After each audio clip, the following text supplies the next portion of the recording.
Hola, ¿cómo estás? Bienvenido a Rincón de Apologética Católica. Mi nombre es Franco Pese. Estamos iniciando el programa del día de hoy para, bueno, dar continuidad a esto que venimos haciendo desde ya hace casi un año, en este diálogo entre hermanos con el hermano Franz Hidalgo, que está desde el otro lado, ya esperando que podamos comenzar con el programa del día de hoy. Un programa que está cargado de historia, cargado de historia. Va a ser un poquito pesado, un poquito duro de seguir, pero te pido paciencia, te pido un poquito de comprensión, porque, a ver, anoche publicamos en la página de Rincón algo que tiene que ver también con la iglesia y hubo muchos comentarios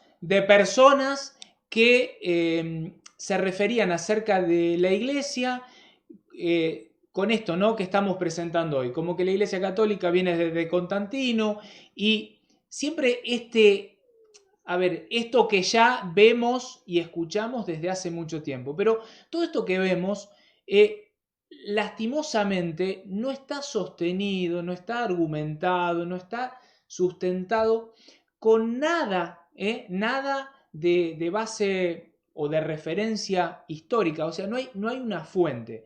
Nos pasa muchas veces que cuando vamos a dialogar con estas personas y le preguntamos, che, a ver, nos gustaría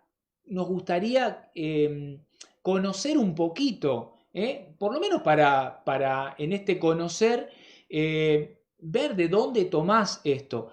Y lamentablemente siempre se desvía, se desvirtúa toda esta cuestión. Entonces, lo que nosotros queremos hacer, porque se puede entender y se puede comprender que esto se pueda dar en el siglo XVI, XVII, XVIII, XIX, ¿no? Esta cuestión de que es Constantino, que sí Constantino, que no Constantino, pero en el siglo en el que estamos, de la tecnología, en donde hoy cualquier persona tiene acceso a un celular, cualquier persona tiene acceso a internet, cualquier persona tiene acceso a una computadora, y si no lo tiene, lo tendrá un amigo, lo tendrá un vecino, lo tendrá un hermano de su congregación, que pueda constatar si esto que está diciendo, que está sosteniendo es real, es verdad, o es un invento nacido, vaya a saber, o que viene, mejor dicho, de parte de qué persona. Ustedes me están viendo que mientras estoy hablando con ustedes voy haciendo algunas cositas acá con mis manos. Bueno, es porque del otro lado está Franz que me está mirando y se está sonriendo en este momento, que quiere entrar, quiere ingresar y no le estoy dando acceso. Bueno, vamos, Franz, ¿estás listo como para llevar adelante el programa? ¿Falta un chiquitito? Bueno, falta un chiquitito. Me dice que falta un chiquitito. Mientras tanto, yo voy haciendo tiempo y les voy diciendo justamente qué vamos a hacer durante el programa del día de hoy.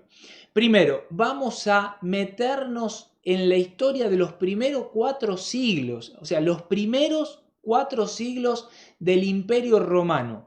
Conocer qué fue el Imperio Romano. Muy rápido, ¿eh? Lo vamos a hacer de una manera muy rápida, pero para que sepas qué era el Imperio Romano, que entiendas un poquito esta cuestión del imperio. Después que hayamos visto el Imperio Romano, nos vamos a meter a ver quién fue Constantino, o sea, qué nos dice la historia acerca de Constantino, quién fue, qué hizo, en verdad, no lo que dice, no lo que enseña la iglesia, no lo que enseña un pastor protestante, no lo que enseña un hermano de una secta que a lo mejor tiene cierto recelo por la iglesia católica y se larga a decir o acusar no, no, lo que enseña la iglesia, o sea, quién fue Constantino. Después nos vamos a meter de lleno a ver el edicto de Milán, qué fue el edicto de Milán, y posterior a eso vamos a analizar, y en esto te pido que tengas, por eso, paciencia, porque el programa de hoy tiene mucha información, va a ser un poquito largo. pero vamos a ver de lleno la doctrina de la iglesia, la vamos a analizar, esa doctrina de los primeros siglos, si se puede comparar con la doctrina que enseña la Iglesia Católica hoy. La doctrina y a su vez, ¿desde cuándo hay registros históricos en cartas y epístolas de personas que hayan llamado a la Iglesia con el nombre católica? ¿Es desde Constantino en adelante? ¿Es anterior a Constantino? Bueno, hay personas que conocen esto y que pueden, por lo tanto, comprender y a lo mejor lo que vamos a hablar ya lo saben. Pero hay muchos hermanos que evidentemente no conocen, ignoran absolutamente todo lo que estamos o lo que vamos a abordar en el programa del día de hoy, y por eso nos parece tan interesante, tan importante poder llevar a cabo este programa del día. Me gustaría no meterme yo de lleno con el programa por una cuestión de que quiero respetar a mi hermano Franz, que está ahí del otro lado. Franz, ¿ahora sí te puedo dar acceso o todavía estás complicado? Hermanos, por lo Sí, menos déjame saludarlos y empezar el programa. ahí está. Ya estás en pantalla si querés Ah, saludarlos.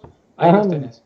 es un gusto, en verdad hay momentos en que las condiciones no se prestan o algo nos atrasa y pues quiero pedirle las disculpas, aquí estamos atentos al programa, pero también tenemos una pequeña situación acá en el negocio y aparte les cuento la bendición de Dios porque hoy nos ha tocado trabajar en varias publicaciones que son todas para la bendición y para la gloria de Dios. Y un día estos las van a ver. Yo no voy a aparecer, yo no aparezco en otros programas, pero tanto Franco como este servidor y muchos de los hermanos del programa de Rincón de Apologética, pues trabajamos en diferentes campos de acción. Y eso es lo que nos tiene hoy un poquito retrasados. Incluso tuvimos que buscar otros ¿cómo se llama? Otros equipos para poder terminar la grabación. Pero aquí estamos, en realidad, con mucho gusto. Y en un programa, pues, que si lo vamos a tomar con la seriedad del caso, nos va a permitir darnos cuenta de dónde viene, desde qué momento viene la iglesia y cómo es muchas veces atacada sin ningún sentido. No sé, Franco, si empezamos de una vez con las publicaciones o tenés algo más. Primero, me gusta esa tacita que tenés ahí de Rincón, siempre haciendo publicidad. No, quiero antes de iniciar saludar a la gente que nos está siguiendo. Fernando Molina Capi saluda desde Veracruz. Lía Perales desde California. Alexandra Gallegos desde Ecuador. Marcelita de Yucuté saluda desde Guatemala. Lía Perales en este momento está Hasta la saludando también desde, no veo desde dónde es, dice, lo estudiamos en la escuela de Biblia en mi parroquia, qué bueno. Y Edith Mariscal, que en este momento nos saluda también desde México, desde México. Bueno, estamos viendo que hay un poquito interacción de distintos países. Leímos Guatemala, México, Ecuador, Veracruz, California, hay distintos lugares que por gracia de Dios están sintonizando este programa y a quienes le pedimos que lo compartan, que hagan llegar este mensaje del día de hoy. Franz, necesito que nos metamos de lleno con el programa, van 13 minutos de programa y no hemos iniciado. Vamos de lleno. Vamos de lleno. Bueno, Vamos de lleno. Un empezamos. saludo a Edith Sí, Mariscal, que es compañera de mi grupo. mirá vos qué bueno. Saludos a Edith. Sí. Eh, Primero, vamos a hablar acerca del Imperio Romano. ¿Qué fue el Imperio Romano? ¿Por qué vamos a meternos con el Imperio Romano? He escuchado, aunque les parezca cómico, muchas veces decir, escuchen esto, muchas veces decir que la Iglesia Católica fue la responsable de darle muerte a Jesucristo. ¿Por qué? Porque la Iglesia Católica es una iglesia que es romana, y al ser romana, dicen ellos, es la iglesia que le dio muerte a Jesucristo. Esto es un total desconocimiento, es una total ignorancia, ignorancia total de la realidad, de la verdad. Por eso vamos a conocer quién fue el Imperio Romano, qué fue el Imperio Romano, y nos vamos a meter de lleno. Franz, inicio con la primer placa del día, la voy a poner al aire y lo voy a ir leyendo para ustedes. Durante la fase imperial, Roma se caracterizó por tener un gobierno autocrático. Esto es importante, el gobierno fue autocrático, en manos de los famosos emperadores. En este periodo, el dominio de los romanos se extendió hasta límites impensables. Hasta límites impensables. El imperio es el sistema en el que el poder político real estaba en manos de un solo individuo, el emperador. Se inauguró con el emperador Augusto. El Senado quedó limitado a ser un órgano de apoyo de ese poder político. Esto es importante que lo sepan. Gobierno autocrático, o sea, el que llevaba todo adelante el emperador, y solo el Senado, que era un grupo de personas que formaban parte justamente del Senado, era un órgano de apoyo de ese poder político. Se denomina Alto Imperio al periodo que va desde Augusto a Diocleciano, y Bajo Imperio el que tiene lugar entre Diocleciano y la caída del Imperio Romano en Occidente. Esto pueden ver la fuente de donde se sacó. Disfruta Roma es una fuente totalmente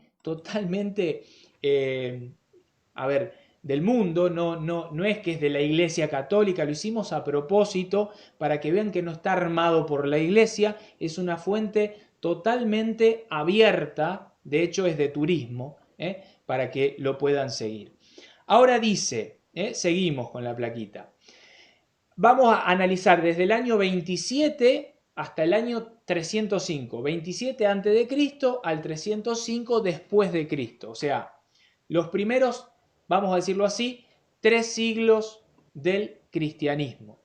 Entre los años 14 y 68, los herederos de Augusto se van sucediendo en el poder. Tiberio, Calígula, Claudio y Nerón. Habrán escuchado hablar de estas personas. Esta sucesión dinástica se vio interrumpida por la guerra civil que en el año 68 se libró entre los 3 emperadores que gobernaban en ese año. Este primer periodo de crisis que vive el imperio está superado por los Flavios. Esto lo acompañamos con un mapita que, bueno, se ve chiquito, si quieren la placa la podemos pasar por privado, más o menos como para que vean el Imperio Romano en el momento de su apogeo. Te decía recién que el imperio vive su primera crisis y que esto es superado por los Flavios. Vamos a ver quién son los Flavios. A los Flavios le sucedieron los Antoninos. Esto va desde el año 96 al año 193. Nombre genérico que se le da a los emperadores, y ahí te los nombro: Nerva, Trajano, Adriano, Antonino Pío, Marco Aurelio y Cómodo, con una política similar a la de los Flavios. Hablamos primero de Augusto, después hablamos de los Flavios, ahora hablamos de los Antoninos. Vamos viendo cómo se va dando lo del Imperio Romano. Sigo. Con Septimio Severo se inauguró la dinastía de los Severos, que va desde el 197 al año 235, en la que se encontraba él mismo, Carcalla, Macrino, Heliogábalo y Alejandro Severo. El poder absoluto de Roma, escucha esto, el poder absoluto de Roma, capital del imperio, se fue debilitando con el tiempo. Entre los años 235 y 300, la única prioridad de Roma fue la defensa de las fronteras del imperio de los continuos ataques de los pueblos bárbaros y de los que provenían del imperio sasánido de Persia. O sea, la prioridad de Roma era defender las fronteras del imperio.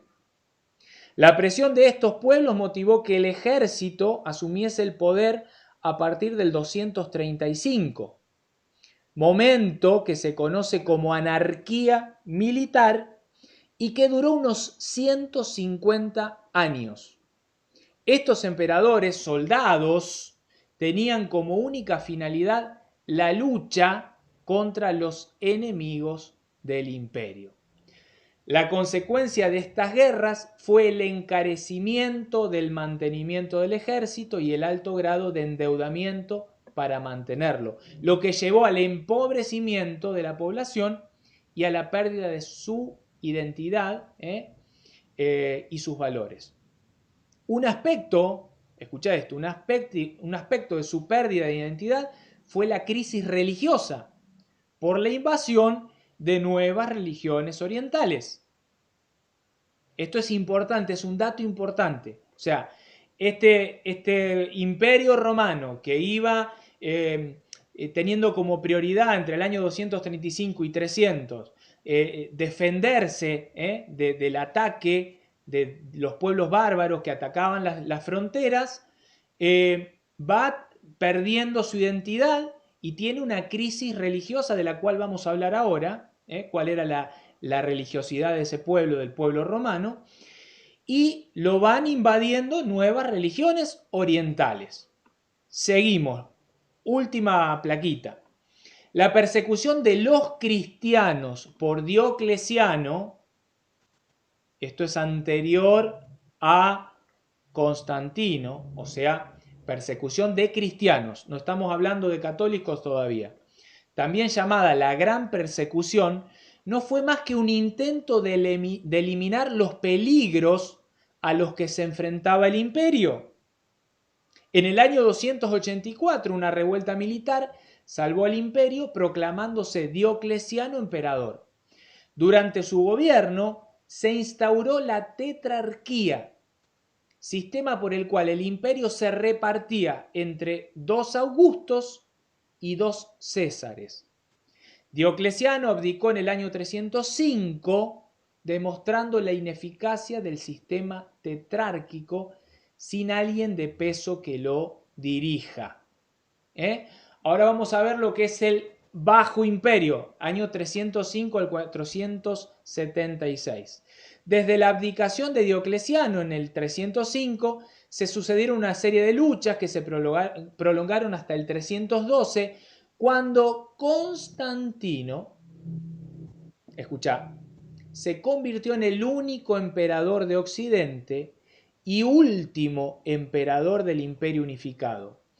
Instituyó el cristianismo como religión oficial del imperio.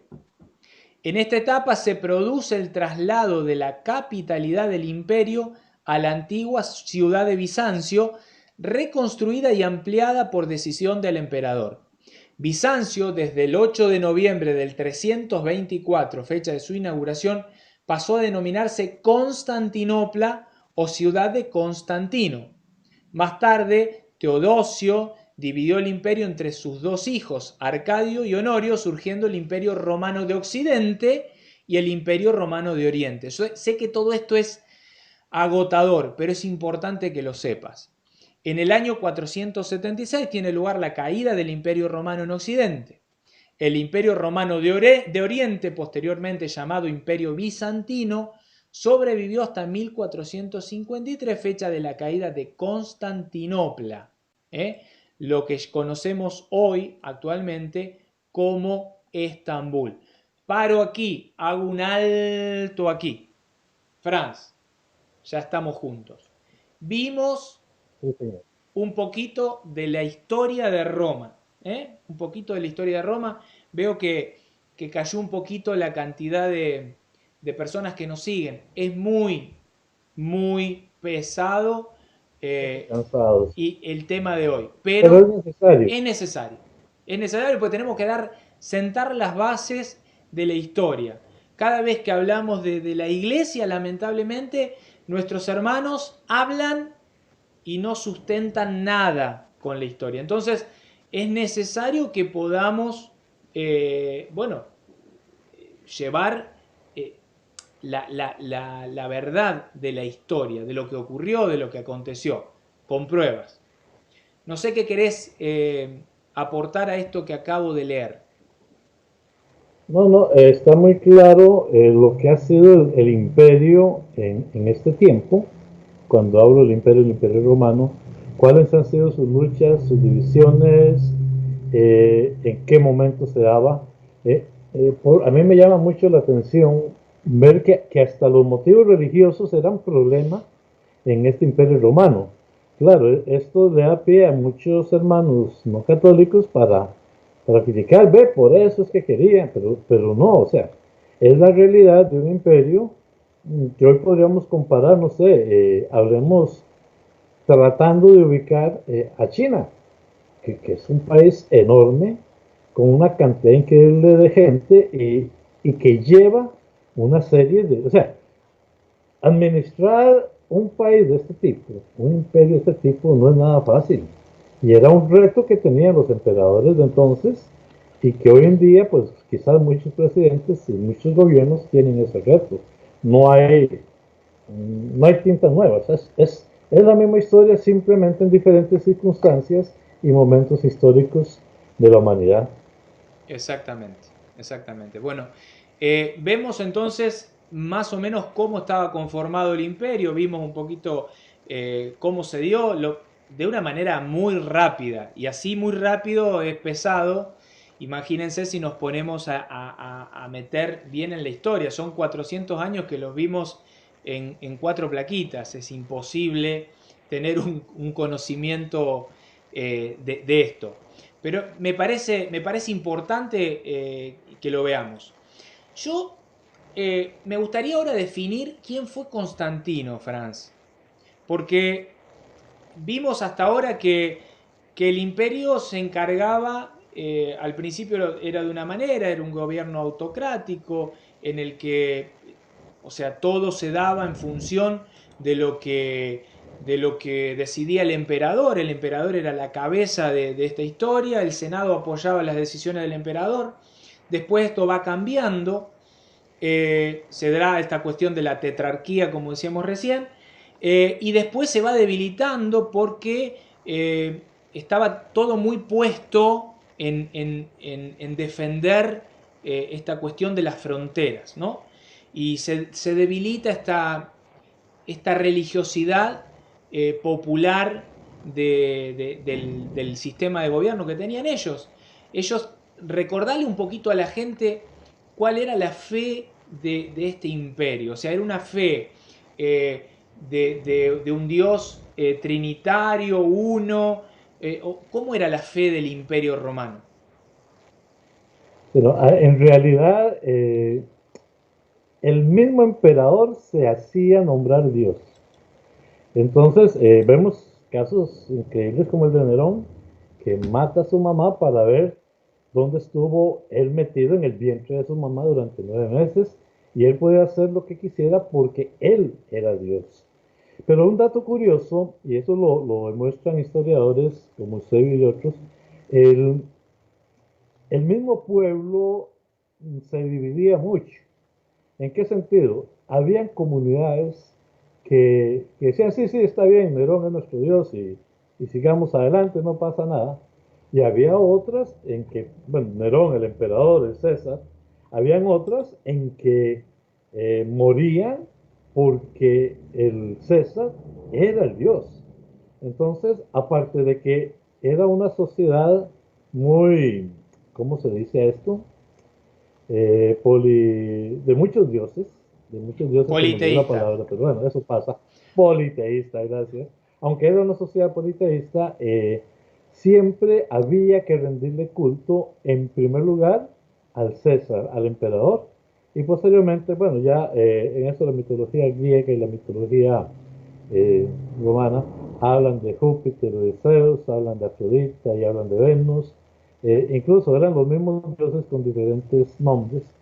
Y bueno, imagínense todo lo que podía estar sucediendo en este imperio de tantas creencias y repito, algunas prácticamente sin sentido. Por eso algunas iglesias cristianas no se vieron tan perseguidas como otras, porque no todas vivían en comunidades fanatizadas hacia el emperador, hacia el César. Bien, bien, bueno, eso es importante lo que acabas de aclarar porque es para que la gente vaya entendiendo, ¿no? De qué estamos hablando. Franz, vamos a tratar de meternos ahora en la figura de Constantino. ¿Quién es Constantino en verdad? Porque lo han desvirtuado tanto a lo largo de los años. Le han hecho, bueno, una película de quién era, de qué hacía, me gustaría conocer un poquito de quién fue Constantino. Les pido otra vez, paciencia, son 3 plaquitas, hay bastante información, pero es necesario que conozcamos esta información. ¿eh? Fácil es hablar y decir y contar y por qué fue, por qué esto, que el otro. Difícil es confirmar las fuentes y decir esto sí, esto es lo que cuenta la historia. ¿eh? Vamos a ver un poquito quién fue Constantino y lo vamos a ir leyendo. Lo pongo en pantalla, ya está en pantalla. Lo vamos a ir leyendo juntos, ahí tienen la fuente, merkabah.org. En sus monedas se denominaba como M o con mayor frecuencia C y se llamaba Flavio Valerio Constantino. Nació en Naissus o Oinich, en Serbia, hijo del oficial romano Constancio, quien posteriormente se convirtiera en emperador romano, y también hijo de Santa Helena. Esto es importante, un dato importante. Una mujer de extracción humilde, pero de recio carácter y habilidades extraordinarias. La fecha de su nacimiento no es conocida con certeza y se calcula entre 274 y el 288 después de Cristo. Luego de ser elevado su padre a la dignidad de César, lo encontramos en la corte de Diocleciano y posteriormente, en el año 305, combatiendo bajo el mando de Galerio en el Danubio. Cuando luego de la renuncia de su padre Constancio fue elevado a la dignidad de Augusto, el nuevo emperador de Occidente le solicitó a Galerio, el emperador de Oriente. Ustedes se acuerdan que el imperio se había dividido en 2, Occidente y Oriente. Uno le pide al otro que permitiera a Constantino, a quien no había visto durante mucho tiempo, que volviera a la corte de su padre. Galerio accedió. Constantino volvió al lado de su padre, bajo cuyo mando tuvo apenas tiempo suficiente para distinguirse en Bretaña antes que Constancio muriera. Esto fue el 25 de julio del 306. Constantino fue inmediatamente proclamado César por sus tropas, título que fue reconocido por Galerio con algunas vacilaciones. Este evento se constituyó en la primera oportunidad para lograr el esquema de Diocleciano de un imperio de 4 cabezas, la tetrarquía de la que hablábamos antes, y fue prontamente seguido por la proclamación en Roma como César de Maxencio, hijo de Maximiano, un tirano disoluto, en octubre del año 306. Durante las guerras entre Maxencio y los emperadores Severo y Galerio, Constantino permaneció inactivo en sus provincias. Habiendo fallado el intento hecho por los antiguos emperadores Diocleciano y Maximiano, en Carmentum en el año 307 para devolver el orden al imperio. Ahí vamos viendo un poquito de la historia de Constantino. Sigo.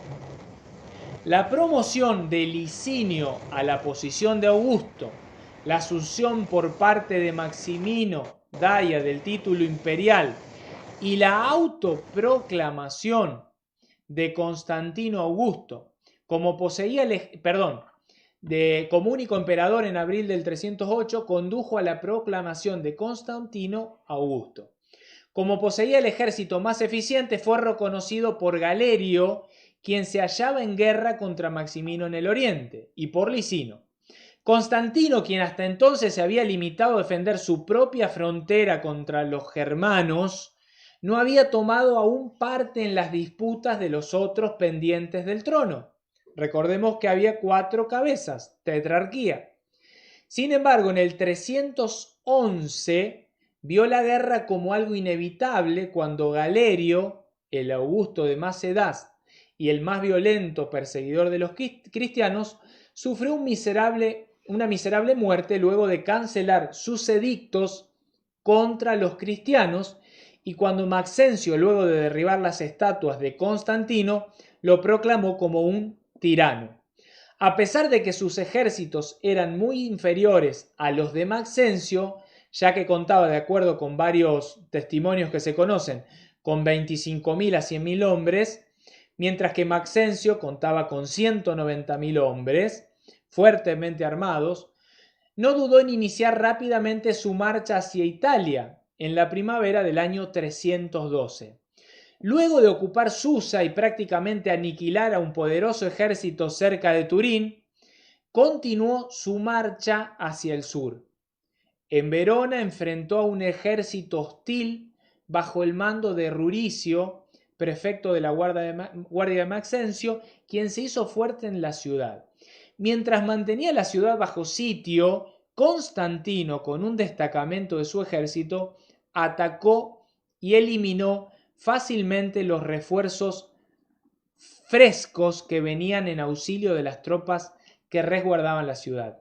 La rendición de Verona fue la consecuencia inmediata. Última plaquita. A pesar de la mayoría arrolladora de su enemigo, 100.000 hombres en las filas de Maxencio contra 20.000 en las de Constantino, el emperador continuó confiado su marcha hacia Roma. Y acá viene la parte importante. Una visión le había asegurado que conquistaría en el nombre de Cristo, por tanto sus guerreros llevaban el monograma de Cristo en sus escudos, a pesar de que la gran mayoría eran paganos. Las dos fuerzas en conflicto se encontraron cerca del puente sobre el río Tíber, denominado el puente Milviano. Fue aquí donde las fuerzas de Maxencio sufrieron la derrota definitiva, habiendo el tirano perdido su vida en el Tíber en octubre del 312. El vencedor inmediatamente ofreció prueba de su gratitud al Dios de los cristianos, el cual fue a partir de ese momento tolerado en todo el imperio.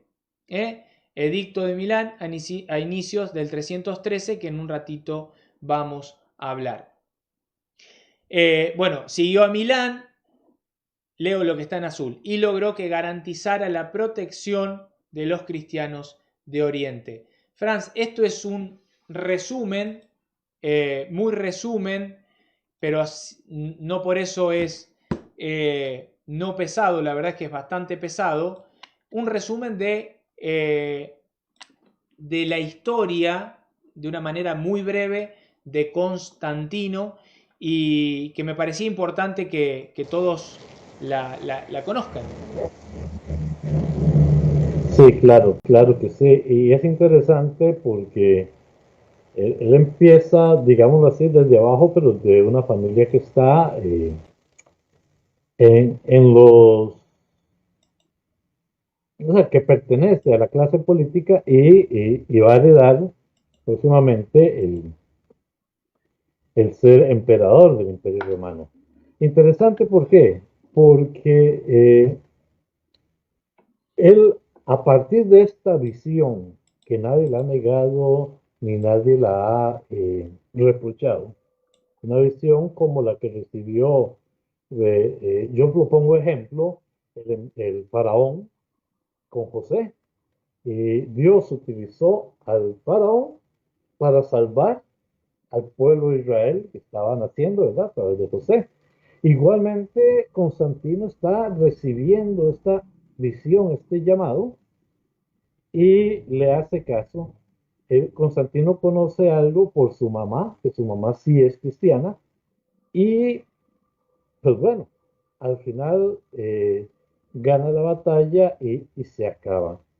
A raíz de todos estos eventos, Constantino proclama, junto con el otro emperador, el edicto de Milán, que es importante unirlo, Franco, si no nos vamos a ir como 20 horas más. Es importante unirlo, porque el edicto de Milán no viene a establecer en ese momento que la religión cristiana es la religión del imperio. Viene a establecer algo mucho más. Viene a dar libertad de culto a todo el imperio. ¿Qué significa? Que si usted quisiera ser budista, era budista. Estoy hablando de religiones más conocidas en la actualidad. En ese entonces, como dije antes, era una mezcolanza de creencias. Y bueno, si usted quería ser hindú, podía ser hindú. Y si usted quería ser cristiano, podía ser cristiano católico sin ningún problema. Y lo digo así porque el cristiano en ese momento solamente había el cristiano católico. Exacto. Tenemos el edicto. Tenemos el edicto, o sea, como para dar solvencia a lo que estás diciendo, Franz, porque no es más que lo que estás diciendo. Lo pueden buscar, de cualquier manera estamos en un momento en el que lo decíamos al principio, cualquier persona tiene acceso o puede tener acceso tranquilamente a cualquiera de estos datos de los que estamos hablando. Eh, Pueden buscar Edicto de Milán y van a leer esto. Voy a leer lo que está en azul para que no sea tan lento. El que lo quiera leer todo pone pausa y lo lee. El resultado de este encuentro es lo que se conoce como Edicto de Milán, o sea, se junta Constantino con el emperador de Oriente, que es Licino. Y de este encuentro, el resultado se conoce como Edicto de Milán. Lo que acuerdan es lo siguiente, que esto es un texto que nos ha llegado, dice, por una carta escrita en el año 313 a los gobernadores provinciales que recogen Eusebio de Cesarea, obispo importante de uno de los padres de la patrística, y ahí tienen la referencia, y Lactancio también tiene la referencia. Dice lo siguiente: en la primera parte se establece el principio de la libertad de religión para todos los ciudadanos y como consecuencia se reconoce explícitamente a los cristianos el derecho a gozar de esa libertad. Fíjense que no dice en ningún momento que Constantino funda la Iglesia Católica y que hay una nueva, o sea, nada. Hay una primera parte en donde se narra esto, ¿no? Se escribe esto y se deja constancia de esto, de que los cristianos se les reconoce la libertad de culto. El edicto permitía practicar la propia religión no solo a los cristianos, lo que estás diciendo vos, Franz, sino a todos, Sí. cualquiera que fuera su culto.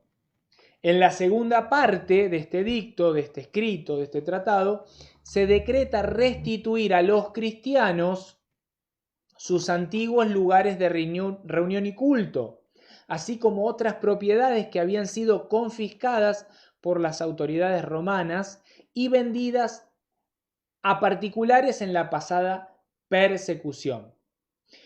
Me voy abajo, pueden seguir leyendo porque van a ver que Constantino, quien a pesar de favorecer a la iglesia, continuó por un tiempo dando culto al sol invicto. O sea que Constantino tuvo su choque personal, interior, como tenemos todos. Dice, en cualquier caso, el paganismo dejó de ser la religión oficial del imperio y el edicto permitió que los cristianos gozaran de los mismos derechos que los otros ciudadanos. Esto es el edicto de Milán, Franz, que no es más que lo que, o sea, que lo que estabas contando. Esta libertad Eso. de culto no solo a los cristianos, sino a todas aquellas religiones, como decías vos, budistas. No, y reconoce las propiedades del cristianismo y se las devuelve. Ahí lo dice, el mismo edicto decía, vamos a devolverle lo que el imperio le robó por tanto tiempo al cristianismo.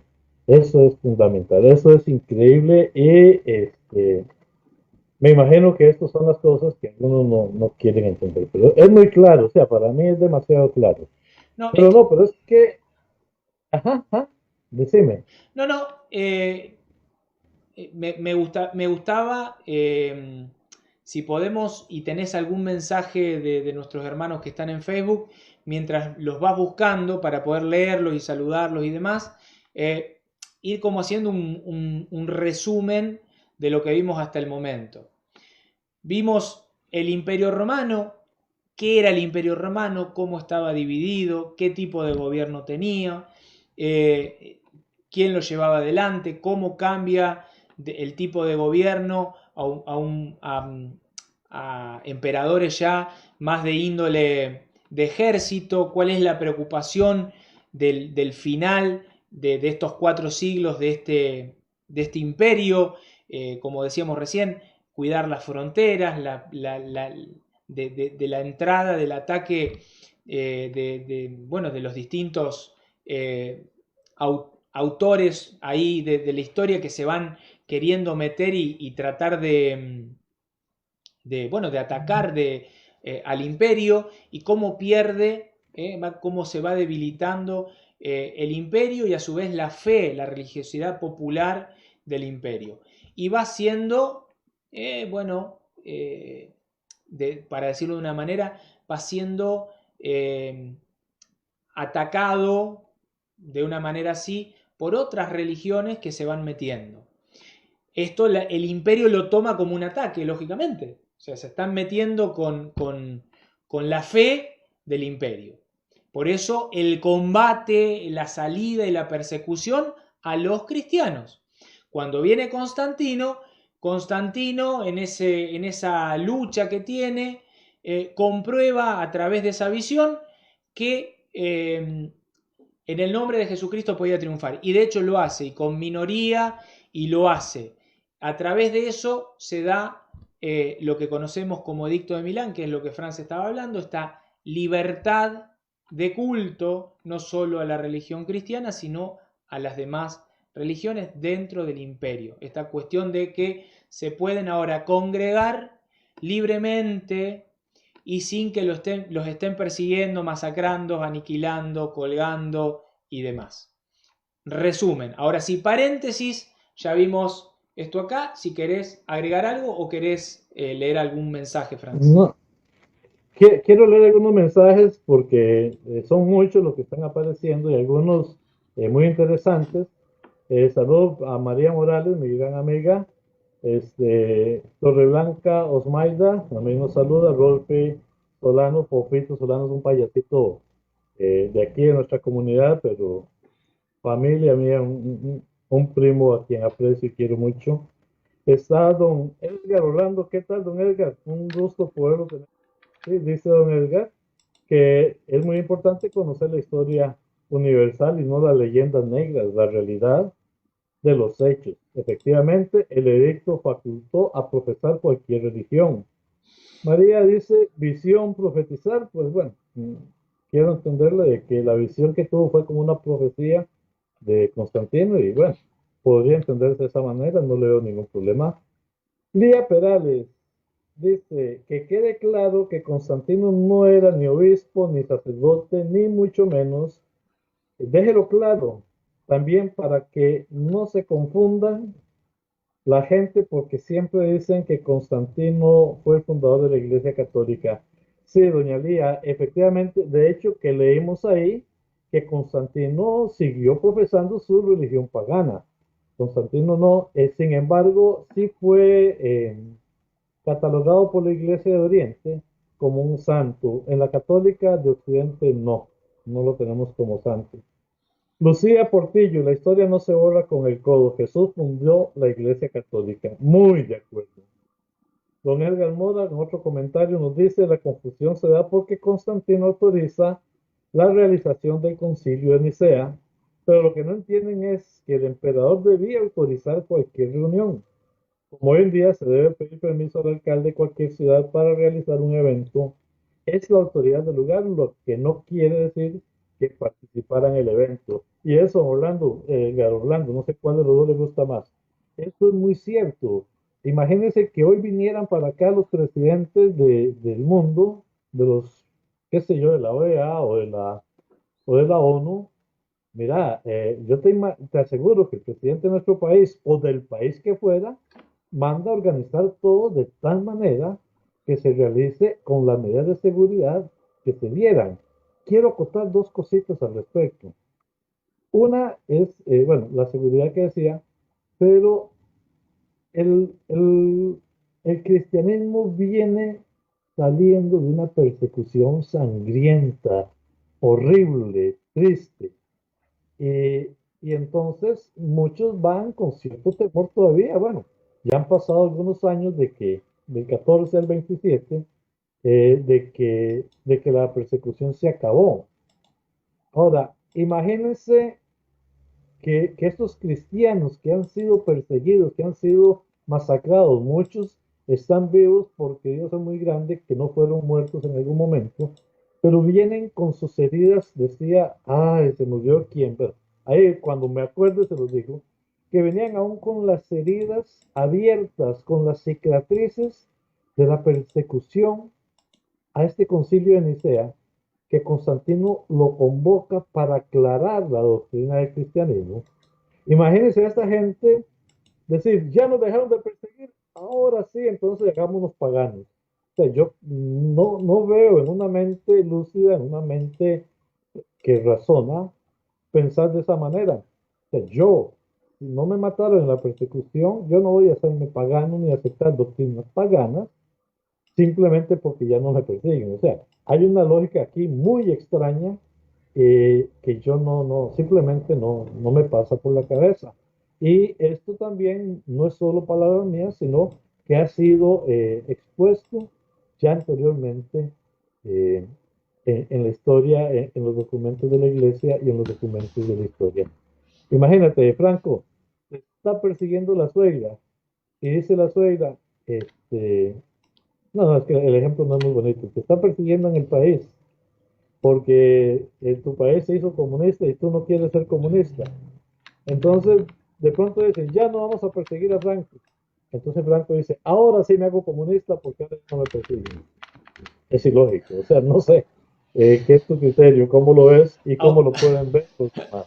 Aunque me encantó lo de la suegra, pero bueno, lo dejamos de lado. Mejor dejarlas solitas. Sí, lo dejamos ahí. No, tal cual, Franz, tal cual. Pasa que yo siempre digo lo mismo, y creo que en esto coincidimos.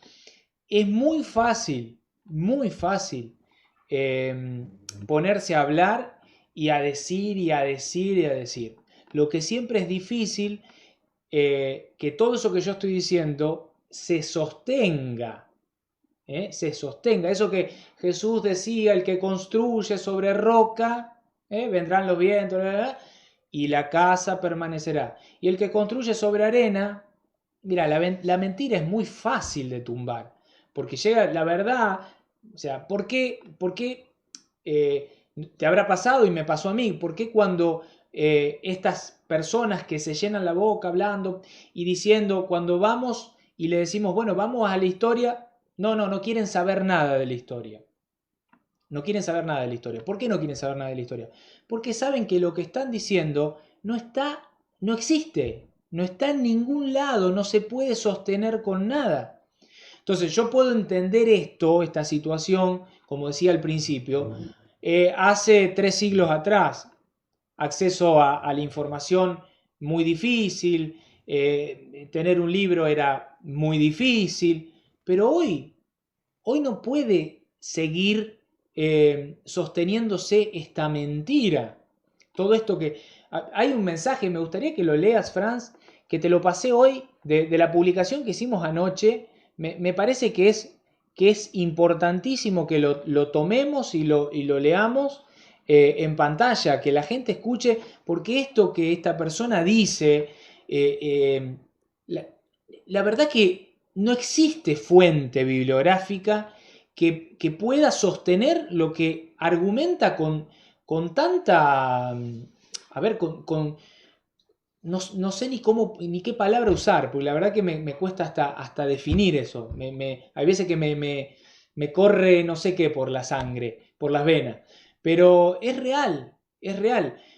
Por eso hacemos estos programas, son duros, yo sé que Diálogo entre Hermanos es un programa muy difícil de seguir, porque hay mucha información histórica, doctrinal, hay veces que vamos al catecismo, se hace pesado, lento, pero es que tenemos que dar una respuesta verdadera.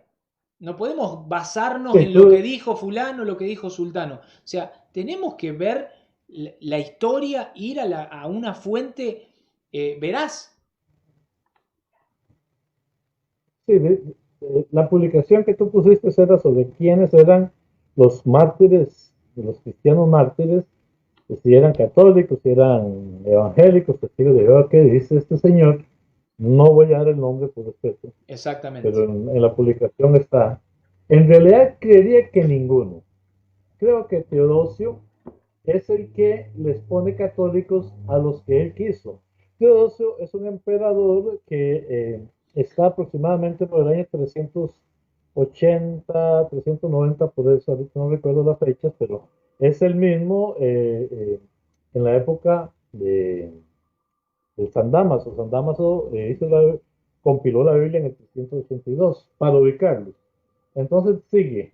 Antes de Nicea había heterodoxia hasta que la visión resultante de ese concilio se impuso. Igualmente, los testigos, y desconozco ciertas visiones, consideran que en virtud de Nicea hubo la gran apostasía donde se abandonó la doctrina original, la cual ha sido redescubierta.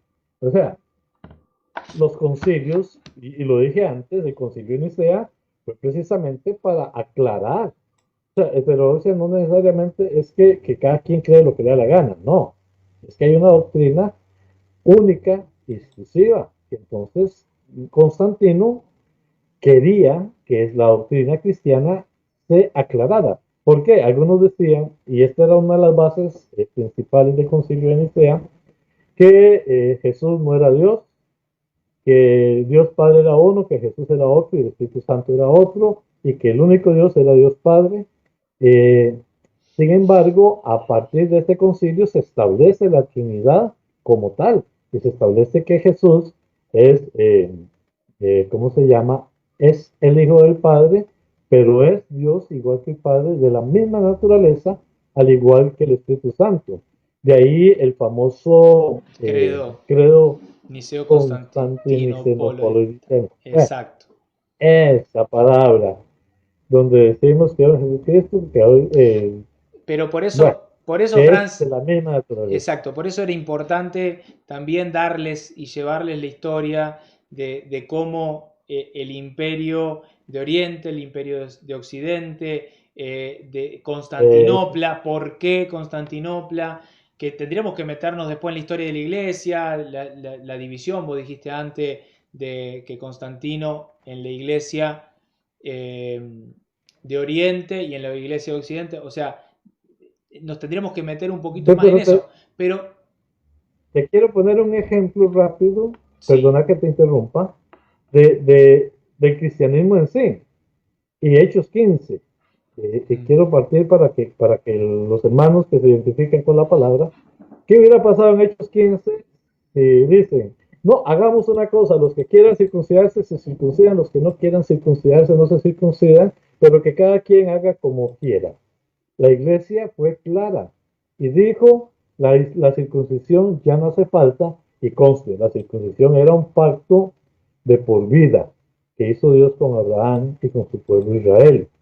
Pero la iglesia determinó que no, o sea, simplemente aclararon las cosas. Ahora, eso fue en el primer concilio en Jerusalén, que está establecido en la Biblia, en el libro de Hechos de los Apóstoles. Ahora, en el concilio de Nicea hay otra circunstancia que también es necesario aclarar, y fue lo que se hizo. Así de sencillo. Y es lo que se siguió haciendo a lo largo de los años en los distintos concilios que tiene la iglesia, o sea, Amén. tomando decisiones y gobernando también, que esa también es la tarea. Franz, Que no es que se impone, es que se llega. Sí, diga. exactamente. Me gustaría ahora, si te parece, que nos metamos a analizar, porque, a ver, acá se puede dar esta cuestión, sí, pero está bien, ustedes están hablando del Imperio Romano, Constantino le dio libertad a los cristianos, pero esos cristianos eran evangélicos, no eran católicos. O esos cristianos eran, van a decir los testigos de Jehová, porque nosotros venimos desde el gran no sé qué, y el pentecostal va a decir, no, yo vengo de Pentecostés, entonces eso eran pentecostales. ¿Cómo poder reconocer de una manera sencilla cuál es la iglesia que existía en ese tiempo, en ese momento, cuál era la iglesia que fue perseguida, esa iglesia de los mártires que hice la pregunta en la publicación de anoche en Rincón de Apologética? ¿Cómo reconocerlo? Lo decimos siempre, a través de la doctrina y a través de la historia. Hay ejemplos en la historia que pueden sustentar la doctrina de la iglesia evangélica.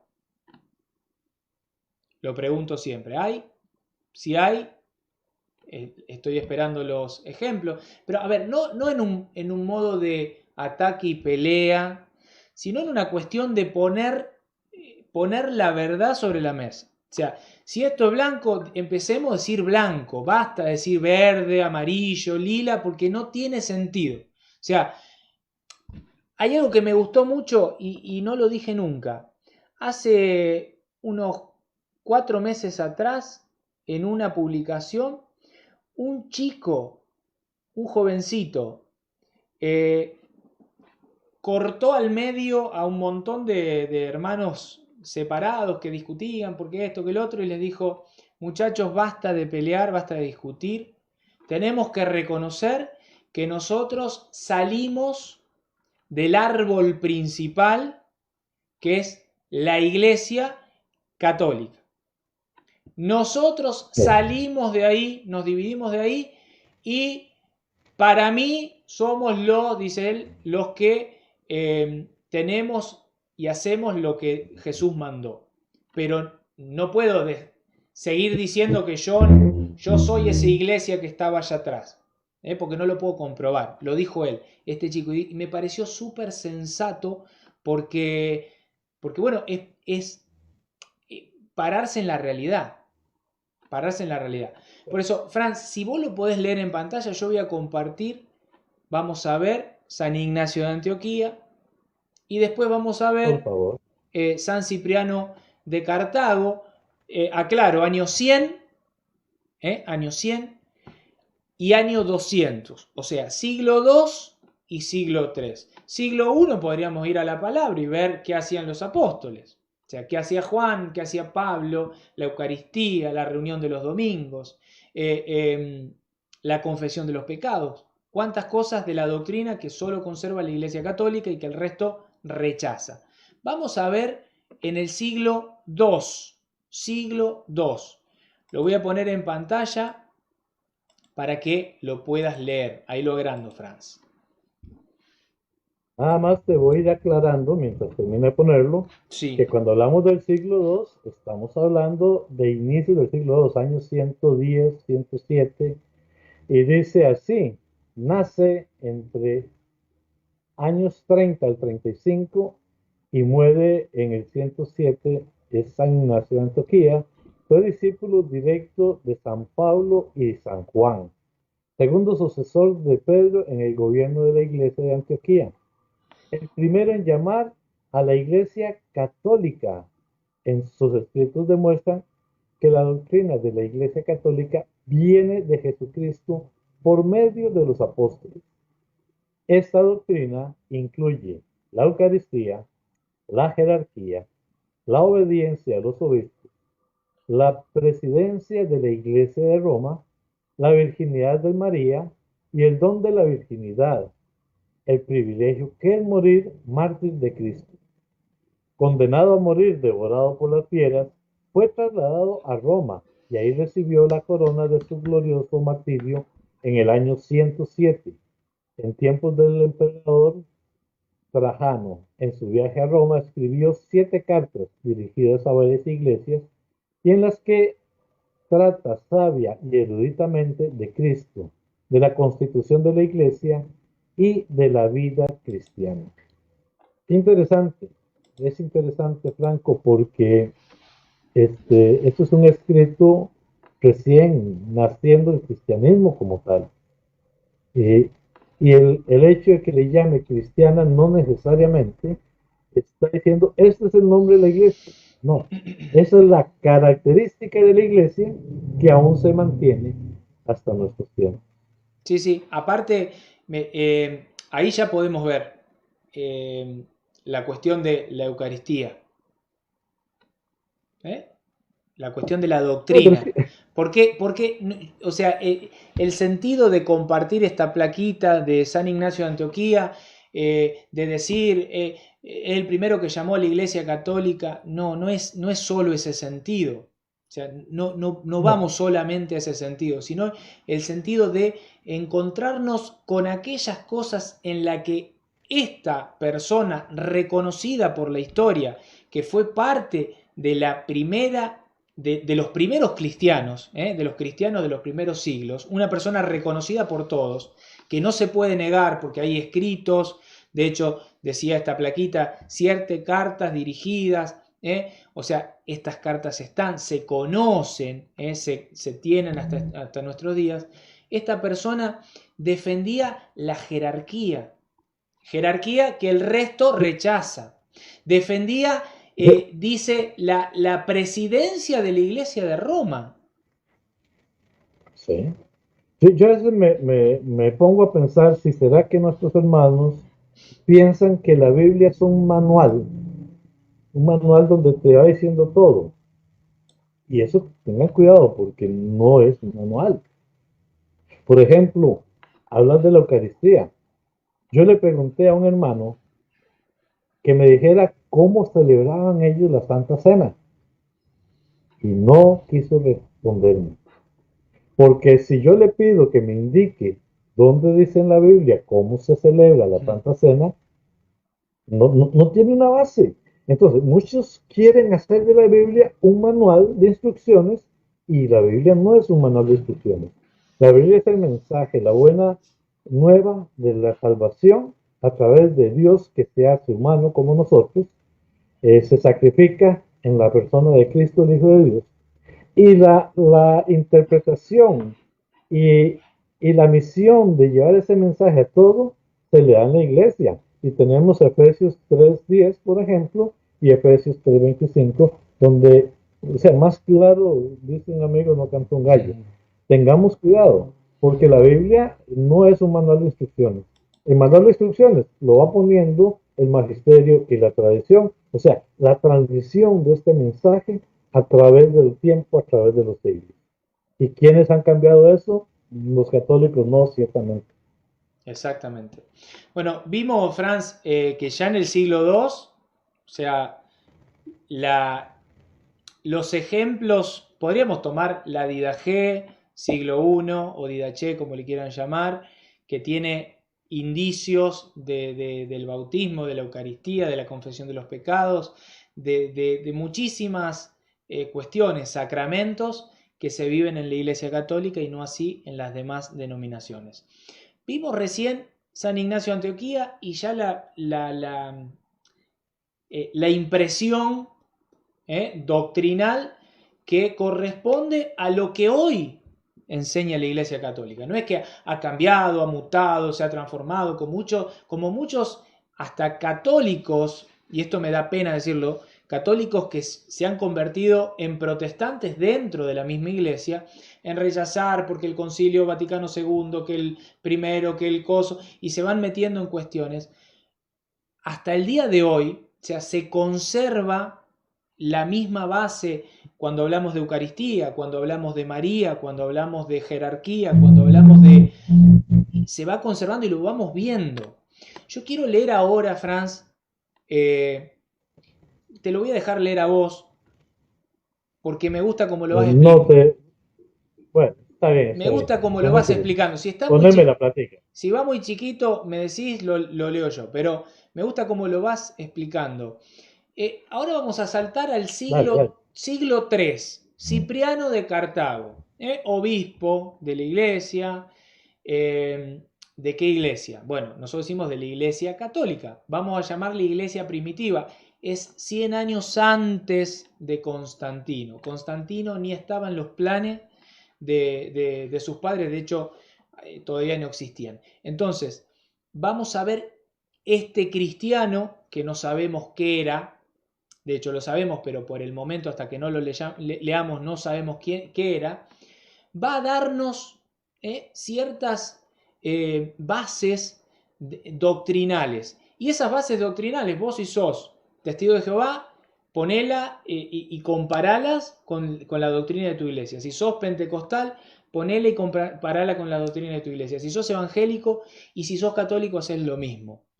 Franz, está en pantalla, espero que lo puedas ver. Ok, vamos a ver. Nadie engañe. Ahí. Nadie engañe a los hermanos con falsedades. Nadie corrompa la verdad de nuestra fe con desleal prevaricación. El episcopado es uno, y cada uno de los que ostentan tiene una parte en un todo sólido. ¿Quién es el episcopado? Los obispos. Bueno, ahí Son un tenés solo cuerpo. un detalle. ¿Mm? Un detalle. Exacto. Sigamos, porque ya hay otras iglesias que dicen tener obispos. Bien. Dice, la iglesia es una, aunque al crecer por su fecundidad, se extienda hasta formar una pluralidad. El sol tiene muchos rayos, pero su luz es una. Muchas son las ramas del árbol, pero uno es el tronco. Bien fundado sobre sólidas raíces, muchos son los arroyos que fluyen de la fuente, pero aunque la abundancia del caudal parezca difundirse en pluralidad, se mantiene la unidad en el origen. Si separas un rayo del cuerpo del sol, la unidad no permitirá que se divida la luz. Si rompes una rama del árbol, ya no podrá brotar una vez rota. Si cortas el arroyo de la fuente, se seca al punto. De la misma manera, la iglesia, compenetrada de la luz del Señor, lanza sus rayos por todo el mundo, pero una misma es la luz que se esparce por todas partes, ni sufre división la unidad del cuerpo total. Voy a hacer un paréntesis rápido. O sea, Sí. es una sola doctrina, es una sola enseñanza, es una sola iglesia. ¿Cómo pueden decir que es la misma iglesia si unos enseñan A, otros B y otros C? Yo creo que aquí Cipriano de Cartago está hablando algo muy hermoso. Pero voy a continuar y luego vos apuntar. Ella, la iglesia, con su fértil abundancia, extiende sus ramas sobre toda la tierra y generosamente derrama a lo lejos los arroyos que de ella fluyen. Sin embargo, una es su cabeza, uno es su origen, una es la madre abundante en frutos de fertilidad. De su vientre nacemos, de su leche nos alimentamos. Su alimento es la que nos da la vida. Su aliento. La que es esposa de Cristo, sí, de su aliento, perdón. La que es esposa de Cristo no puede cometer adulterio, sino que permanece íntegra y casta. No conoce más que una casa y guarda con casto pudor la santidad de un solo tálamo. Ella nos guarda para Dios, nos inscribe en el reino de los hijos que ha engendrado. Todo el que se separa de la iglesia se une a una adúltera, se separa de las promesas de la iglesia en un extraño, un excomulgado, un enemigo. No llegará a los premios de Cristo el que abandona la iglesia de Cristo. No puede tener a Dios por Padre el que no tiene a la iglesia por madre. Qué hermoso y qué duro, Franco, qué duro a la vez. ¿Por qué? Es que entendamos algo. La iglesia la sostiene Cristo. La iglesia no la sostienen los hombres. No la podemos sostener nosotros, jamás. Entonces, ¿qué es lo que dicen muchos? Pero es que yo no puedo estar en una iglesia llena de estos hombres pecadores, Mm. en esos que hacen esto. Vea, yo soy consciente de los papas que han sido lo más terrible, que no se les puede llamar cristianos, pero fueron papas. Y me viene a la mente una frase de Santa. ¿Qué era la frase y tú me das el nombre de la santa? Es que mi cabeza hoy no anda muy bien. Que dice que si aún pusieran al diablo como papa, debemos orar por él. O sea, si el Espíritu Santo puso al diablo, el Espíritu Santo sabrá por qué lo pone. Y nosotros tenemos que seguir a la iglesia, no a la persona. En Santa Catalina de Siena, ya me acordé. Bien. Entonces, ¿por qué no vamos a los hombres? ¿Por qué no vamos a criticar que los muchos pecadores? ¿Cuál iglesia no tiene pecadores? ¿Cuál congregación de estas te dirán santos? Yo no. Yo, que son pecados más graves o no. Quizá muchas veces porque no nos conocemos los pecados que nos escondemos, ¿verdad? Pero la iglesia es una, la sostiene Cristo, y el que se sale de esa iglesia se está yendo con las rameras. Franz, ¿sabés lo que es peor? Cipriano no termina ahí. Dime, Cipriano no termina ahí. no, yo sé. Yo hice un resumen porque si les compartiera todo lo que leí esta mañana de los escritos de Cipriano, no, la verdad que increíble. Siglo III, siglo III, siglo III. Lo voy a compartir en pantalla, lo voy a ir leyendo, Franz, y te voy a ir dejando para que vayas haciendo la explicación. Tanto puede uno pretender salir a salvo fuera de la iglesia cuanto podía uno salvarse fuera del arca de Noé. Fíjate la comparación que hace. ¿Eh? Así nos lo Sí, avisa el Señor diciendo, el que no está conmigo está contra mí, y el que no recoge conmigo desparrama. El que rompe la paz y la concordia de Cristo lucha contra Cristo.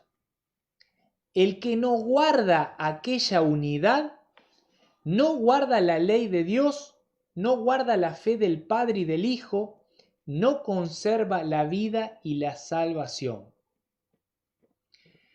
En cuanto a la persona de Novaciano, porque es la carta esta, es una epístola que está escribiéndole y está haciendo toda esta relación en función de Novaciano, sobre el que me pediste que te escriba cuál es la herejía que he introducido, has de saber en primer lugar que nosotros ni debemos tener curiosidad de saber qué es lo que él enseña, toda vez que enseña fuera de la iglesia.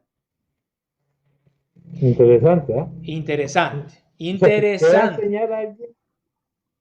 ¿Qué va a enseñar a alguien que está fuera de la iglesia? Herejías, mentiras, cosas distintas. Y esto sin saber qué es lo que estaba predicando él. Si a mí me viene alguien que está fuera de la iglesia, de una iglesia que tiene una continuidad de 2000 años, a darme una explicación. Mire, usted está en la católica. No, es que esa iglesia católica es de 2000 años.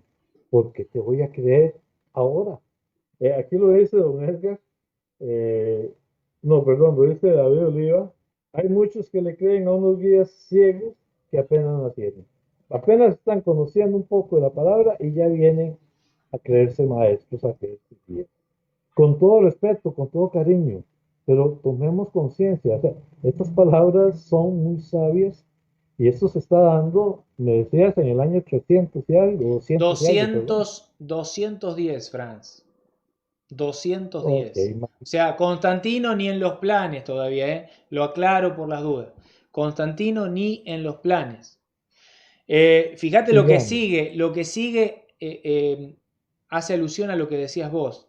Aunque este novaciano ande orgulloso y predique con voces altaneras su filosofía o su retórica, el que no guarda la caridad fraterna y la unidad eclesiástica ha perdido incluso lo que antes era.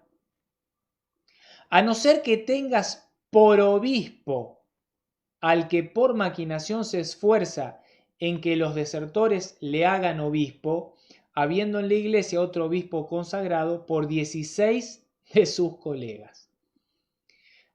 Ahí nos tendríamos que meter de lleno en esto, ¿no? Acá viene lo que está en azul, léelo vos, te lo dejo porque es la Ok. frutillita, del postre. Habiendo sido, sí, sí, habiendo sido establecida por Cristo una sola iglesia por todo el mundo, dividida en muchos miembros, también el episcopado es uno, extendido sobre muchos obispos en concorde pluralidad. Pero él, una vez que ya existe la tradición divina, una vez que se da la unidad de la Iglesia Católica, Unidad, bien clavada y amada, perdón. ¿La unidad de qué iglesia? la Pentecostales Unidas, no, perdón, de la Iglesia Católica. A Año él está llamando, 210. Ya lo vimos en el año imagínate. 107. Ahora lo vemos en el año 210. Cipriano Qué de belleza. Cartago. A la derecha de esta plaquita tienen la epístola. Búsquenla. Está. Léanla. Estudienlo. Si no les gusta lo que dice, enójense con la historia. Pero esta es la Eh, verdad. Seguí, Fran, si querés.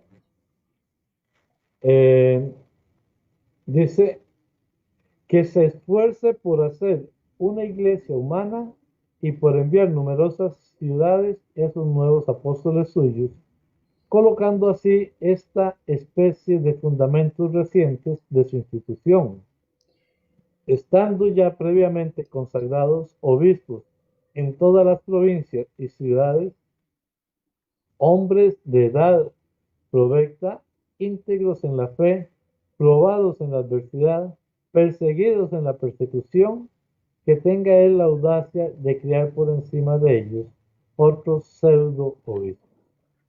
O sea, este hombre andaba haciendo una iglesia a nombre de la católica. Así de fácil, ¿verdad? Y por eso es que lo aclara muy bien. Haga lo que quiera, pero no es la católica. Simple y llanamente no es la católica. Que es lo que están haciendo muchos. Y vea si era importante, Franco, perdona. Vea si era importante que esto lo hacían a nivel de cristianismo para que todos se dieran cuenta quiénes estaban con la iglesia y quiénes no. No era por humillarlo, no era por ofenderlo, no. Es que este está diciendo cosas que son muy diferentes a lo que enseña la iglesia. Ah, y otro detalle. Habían libros escritos, no había Biblia. Todavía en ese momento se leían libros de todas clases. Cuáles eran inspirados y cuáles no, en ese momento no estaba definido. Por eso es que se daban estas confusiones. ¿Me explico? Exactamente. Exactamente. Por eso, pero más a nuestro favor. Una época en la que tener acceso a cierto conocimiento, a cierta información, era dificilísimo. Dificilísimo. Hoy Amén. la gente que está del otro lado, llenándose la boca y discutiendo cosas que ya no se pueden discutir, ya no se pueden discutir. Eh, ¿Por qué no se pueden discutir? Porque tienen acceso ustedes que están del otro lado a toda la información. Sé que hay mucha bibliografía protestante que intenta tirar abajo la verdad de la historia.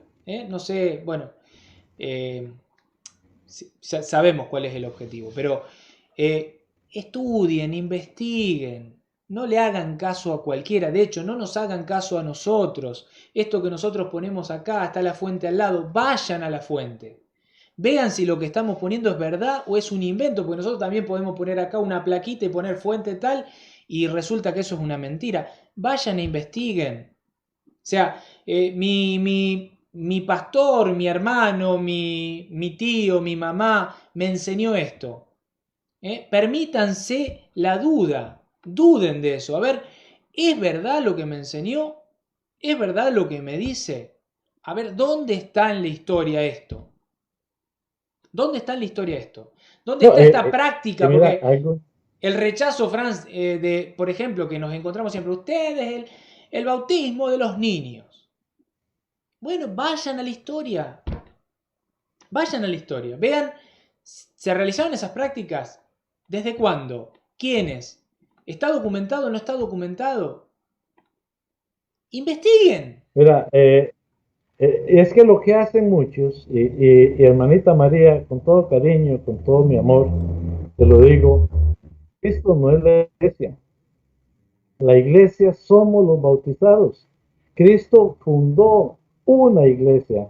Sobre esta piedra edificaré mi iglesia. No dice mis iglesias. No dice yo me edificaré.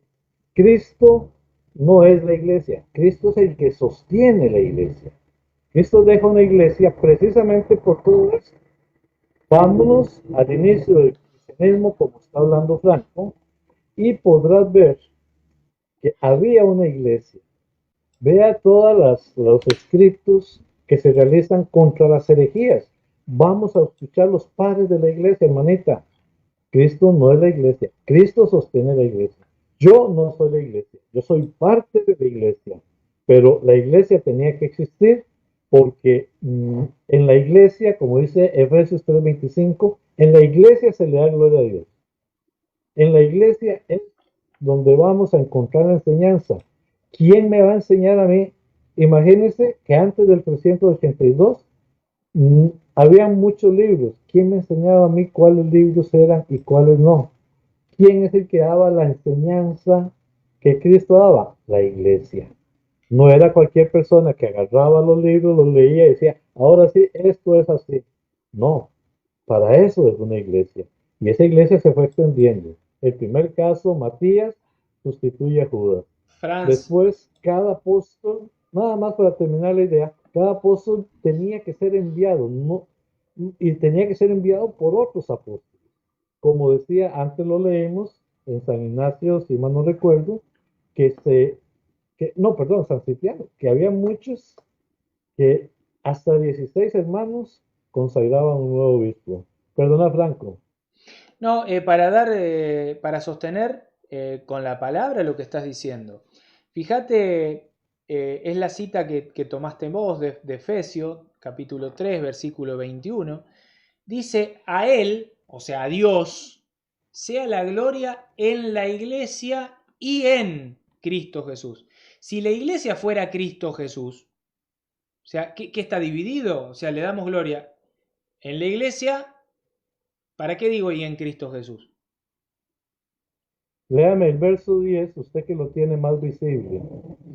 Del mismo capítulo, Sí, el mismo capítulo que para lo que los tenés ahí. principados y las potestades celestiales conozcan la infinita variedad de la sabiduría de Dios por medio de la iglesia.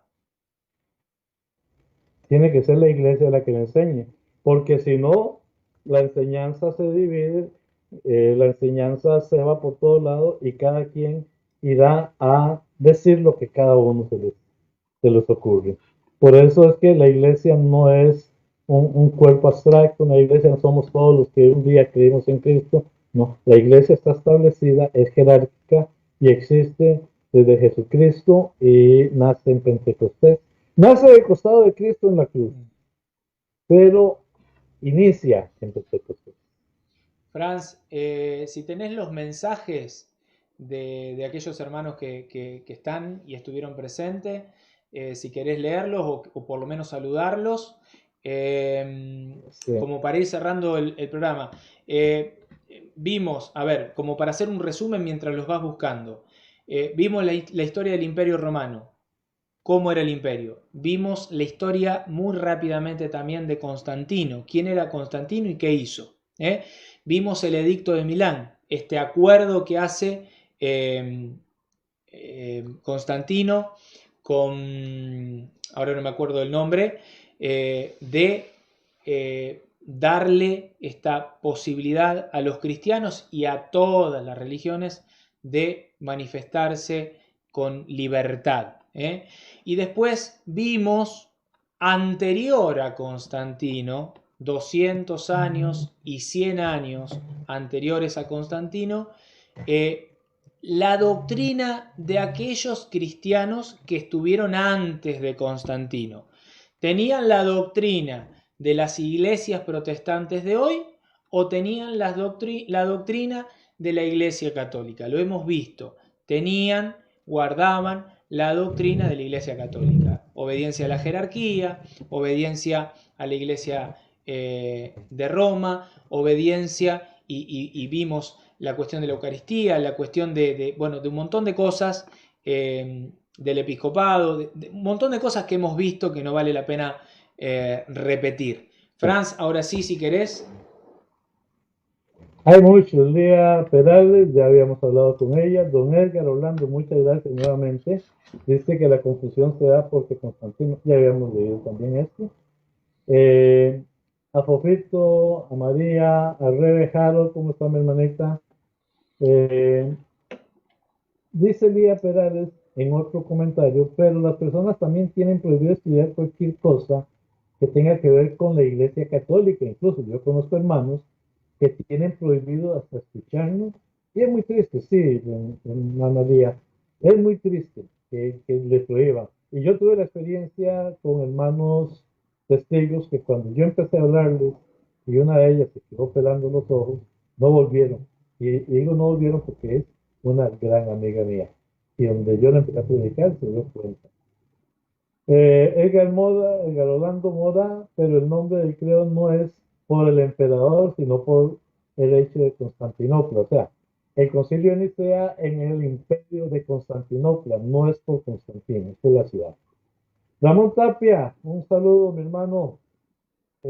María nos dice, pero la Biblia nos dice no cambiar o poner nada. La Iglesia Católica no ha cambiado ni ha puesto nada, sino más bien la Iglesia Católica ha enseñado qué es lo que significa cada una de las cosas que vienen en la palabra de Dios.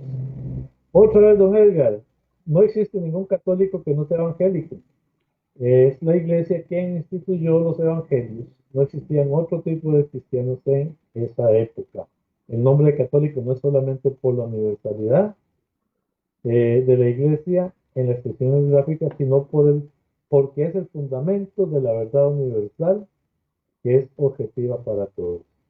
David Oliva, wow, hay muchos que le creen a unos guías ciegos. Ya lo habíamos hablado. María otra vez. Edgar Orlando, no puede tener a Dios por padre quien no tiene a la iglesia por madre. Esto es duro, pero revelador. Y si lo llevamos al día de hoy, más de uno se está saliendo solito del arca de Noé. Solo, sí, solito. Don David, te corrijo un poquito. Constantino nació en el año 325, no. Nació por el año 270. Nuevamente. Ahí quizás, recuerde que el edicto de Milán es en el año 314 y ya Constantino estaba. Cristo es el constructor de la iglesia, es correcto, ahí estamos claros. David, muchas gracias hermanos, me edifico en sus enseñanzas, gracias a ustedes, que por ustedes esto está. Franco, Franz, ¿algo más? sí, tengo comentarios, no sé por qué, justo me encontré, si hay comentarios, porque esto se retransmite en vivo, lo van tomando distintas páginas y lo van como compartiendo, y me acabo de encontrar con mensajes en vivo, estamos en el en vivo porque me estoy viendo que estamos hablando, que no están acá en la página de Rincón. Martín Guzmán dice, por supuesto que de Jesucristo. Nora Patricia Gómez Ramírez, católica activa.